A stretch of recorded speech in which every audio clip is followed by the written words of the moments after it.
नमस्ते। आप सभी योग साधकों का स्वागत करता हूं योग दर्शन की व्याख्यान माला के इस कार्यक्रम में। आज हम बात करेंगे कैवल्यपाद के पहले सूत्र की। तो ये जो वीडियो है इसमें हम कैवल्यपाद से शुरुआत कर रहे हैं। पिछले वीडियो में हमने विभूतिपाद के 55वें सूत्र को जाना, तो इसमें हम कैवल्यपाद के 34 सूत्रों को जानेंगे। आज पहले सूत्र को जानेंगे।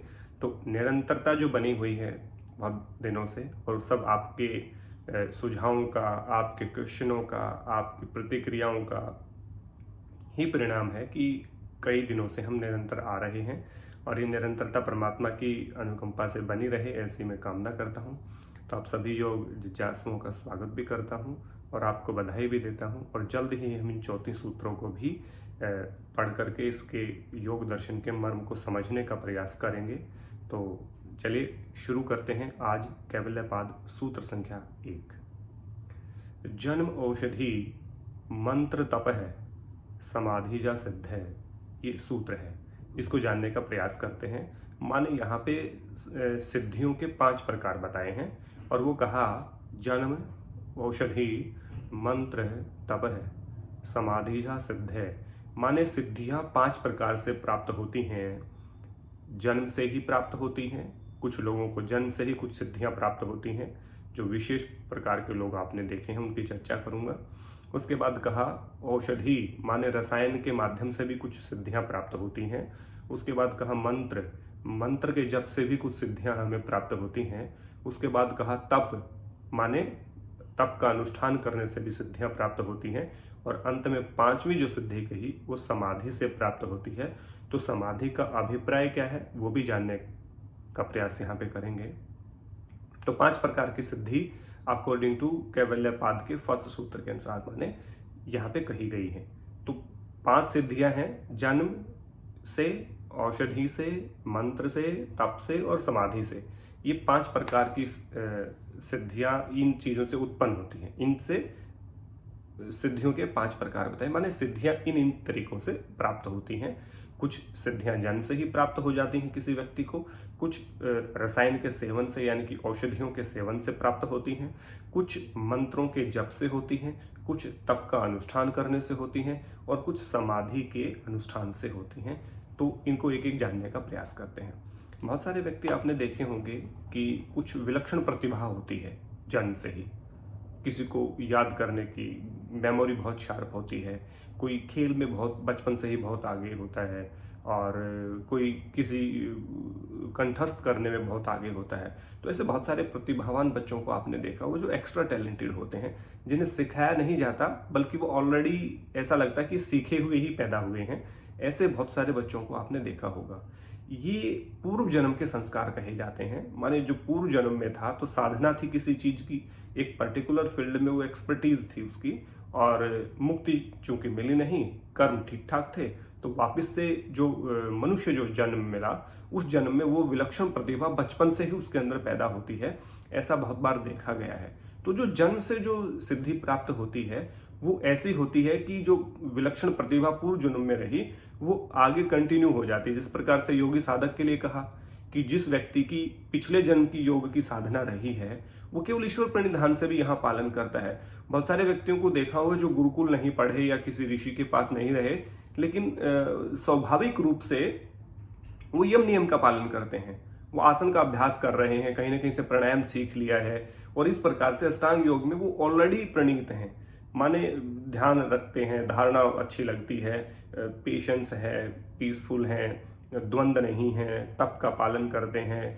तो ऐसे है कि जो कहते हैं कि तरह योगी की तरह जी रहा है, जबकि उसका योग की पढ़ाई से या योग के बहुत बड़े किसी आचार्य से कोई संपर्क नहीं है, लेकिन धीरे धीरे बना लेता है वो व्यक्ति, क्योंकि पूर्व जन्म के संस्कार है तो सेम एनर्जी अट्रैक्ट करती है। तो ऐसी जो सिद्धियां होती हैं जन्म से ही प्राप्त होती हैं। तो माने कुछ व्यक्ति हिंसक शुरू से ही नहीं होते, लेकिन मैं कहूँ कि बहुत कई बार लड़ते झगड़ते रहते, पूरा दिन लड़ने में बिता देते हैं, तो बहुत मतलब ऐसे पूर्व जन्म के ऐसे कुसंस्कार रहे होंगे जिसमें लड़ाई झगड़ा, आसुरी प्रवृत्ति, तमोगुण का प्रभाव, वो सारी चीजें हैं जो इस जन्म में भी उनको प्रभावित करती रहती हैं और वो गलत कार्य करते रहते हैं। तो ऐसी कहा कि जो अच्छी अच्छी सिद्धियां हैं अच्छे अच्छे जो टैलेंट है, अच्छी जो प्रतिभा है, उसका इस जन्म में भी प्रादुर्भाव हो जाना और पूर्व जन्म के संस्कार के कारण। तो ऐसे बहुत सारे लोगों को सिद्धियां प्राप्त है, किसी को बोलने की, किसी को याददाश्त की, बहुत सारी है। आपने कौटिल्य को देखा होगा, हरियाणा का एक लड़का है, उसको बहुत सारी चीजें याद है, कंप्यूटर उसको कहते हैं। बुधिया आपने देखा होगा, एक आदिवासी एक लड़का जो बहुत 50-50 किलोमीटर रनिंग कर लेता था, बहुत छोटा। तो ऐसे बहुत सारे प्रतिभावान बच्चे हैं। इसके बाद ये होगी जन्म से प्राप्त सिद्धि। इसके बाद कहा औषधि।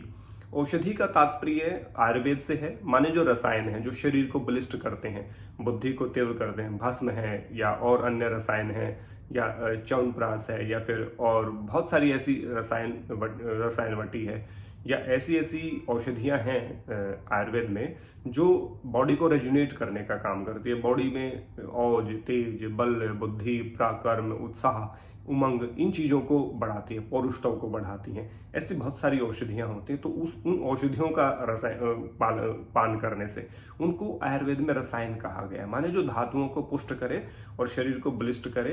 तो ऐसी अनेक प्रतिभा, अनेक क्षमता, एक्स्ट्रा कैपेसिटी आती है उन रसायनों का सेवन करने से। बहुत सारे खिलाड़ियों को आपने देखा होगा, बहुत सारे ऋषियों को भी देखा होगा जो भस्म वगैरह खाते हैं, स्वर्ण भस्म, अभ्रक भस्म, लोह भस्म, बहुत सारी ऐसी भस्म हैं जो बहुत अच्छी अच्छी धातुओं की हैं, वो शरीर को अत्यधिक पुष्ट करती हैं। तो उससे भी सिद्धियां प्राप्त होती हैं। वो रसायन यानी कि औषधि से प्राप्त सिद्धि कही गई है।